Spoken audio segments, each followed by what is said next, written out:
Interview से होती है, जहां मशहूर लेखक और राजनेता हेरोल्ड निकोल्सन अपनी पत्नी वीटा सेक्विले वेस्ट के साथ आधुनिक शादी के बारे में बात कर रहे होते हैं। दोनों बता दें कि शादी कोई ऐसा रिश्ता नहीं जिसे सिर्फ निभाया जाए, बल्कि एक ऐसा पौधा है जिसकी हर दिन देखभाल करनी पड़ती है। वीटा खुलकर कहती है कि औरत और मर्द दोनों को बराबर आज़ादी मिलनी चाहिए। वो ये भी साफ कहती है कि माँ बनना किसी औरत के सपनों या उसके करियर की जगह नहीं ले सकता। उसकी बातें सुनकर कई लोगों को झटका लगता है, लेकिन वीटा को इससे कोई फर्क नहीं पड़ता। वो और हेरोल्ड दोनों समाज के पुराने नियमों से अलग अपनी शर्तों पर जीना चाहते हैं। रेडियो कार्यक्रम खत्म होने के बाद वीटा अपने घर लौटती है। उसके 2 बेटे उसके साथ होते हैं और उसकी माँ भी वहीं मौजूद होती है। वीटा बहुत उत्साहित होकर बताती है कि उसे ब्लूम्सबरी अस्मोली की एक पार्टी में बुलाया गया है, जहां उस समय के सबसे बड़े लेखक और कलाकार आने वाले हैं। खासकर वो मशहूर लेखिका वर्जीनिया वुल्फ से मिलने के लिए बेहद उत्सुक है, लेकिन उसकी माँ ये सुनकर खुश नहीं होती। वो वर्जीनिया और उसके दोस्तों को अजीब, असभ्य और समाज विरोधी लोग बताती है। फिर वो वीटा की पुरानी हरकतें याद दिलाती है कि कैसे वो पहले अपनी प्रेमिका वॉलेट के साथ पुरुष का वेश बनाकर फ्रांस गई थी और उस घटना ने पूरे समाज में उसकी बदनामी कर दी थी। मामला यही नहीं रुकता। वीटा की माँ उसे नई किताब पढ़ चुकी होती है और समझ जाती है कि उसमें वॉलेट के साथ उसके रिश्ते का सच लगभग वैसे ही लिख दिया गया है। वो गुस्से में धमकी देती है कि अगर किताब प्रकाशित हुई तो वो वीटा और हेरोल्ड की आर्थिक मदद बंद कर देगी। इतना ही नहीं, वो उनके दोनों बेटों को भी वीटा से दूर करने की कोशिश करेगी। अपनी माँ की बातें सुनकर वीटा परेशान तो होती है, लेकिन भीतर से वो जानती है कि वो अपनी असली जिंदगी छिपाकर नहीं जी सकती।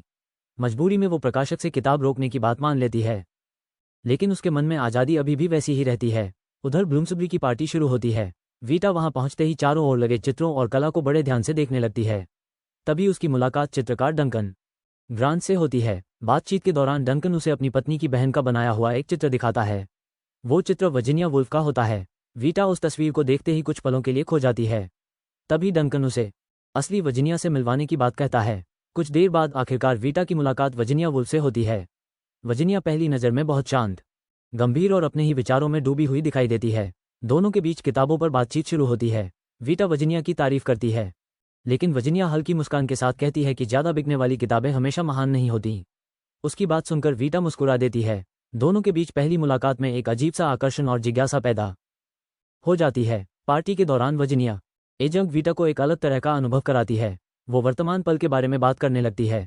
वो कहती है कि इंसान का शरीर, उसकी सांसें, उसकी त्वचा पर चलती हवा और किसी का स्पर्श, यही सब मिलकर इस पल को बनाते हैं।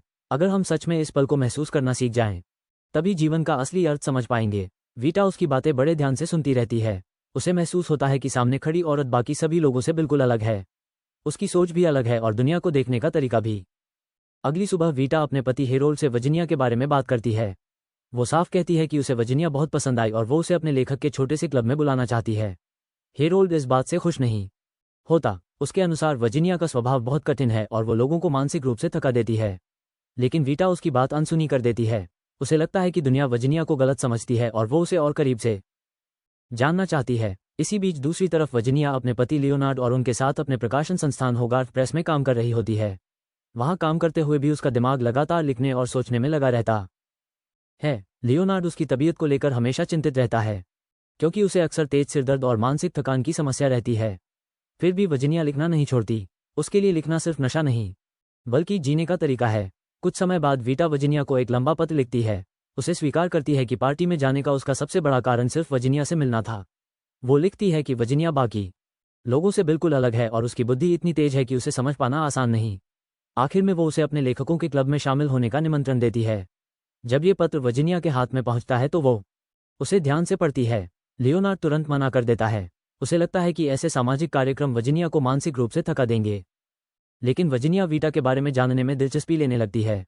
वो ये भी सुनती है कि वीटा की किताबें बहुत बिकती हैं और पाठक उसे बेहद पसंद करते हैं। धीरे धीरे दोनों एक दूसरे के बारे में सोचने लगते हैं, जबकि उनकी असली कहानी अभी बस शुरू हुई है। पहली मुलाकात के बाद वीटा और वर्जीनिया के बीच चिट्ठियों का सिलसिला शुरू हो जाता है। दोनों लगभग हर कुछ दिनों में एक दूसरे को पत्र लिखने लगते हैं। शुरुआत में बातें सिर्फ किताबों और लेखन और साहित्य तक सीमित रहती हैं, लेकिन धीरे धीरे हर पत्र पहले से ज़्यादा निजी होता जाता है। वीटा अपने मन की बातें बिना झिझक लिखती है, जबकि वर्जीनिया अपने शब्दों में भावनाएं छिपाने की कोशिश करती है। फिर भी उसके हर जवाब से साफ महसूस होने लगता है कि वो भी वीटा की तरफ खींचती जा रही है। कुछ समय बाद वीटा दोबारा वर्जीनिया के घर पहुंचती है। इस बार दोनों पहले से कहीं ज़्यादा सहज होकर बातें करती हैं। वीटा खुलकर अपनी जिंदगी, अपनी यात्राओं और अपने रिश्तों के बारे में बताती है। वो ये भी स्वीकार करती है कि वो पहले भी महिलाओं से प्यार कर चुकी है और इस बात को लेकर उसको शर्म नहीं है। वर्जीनिया।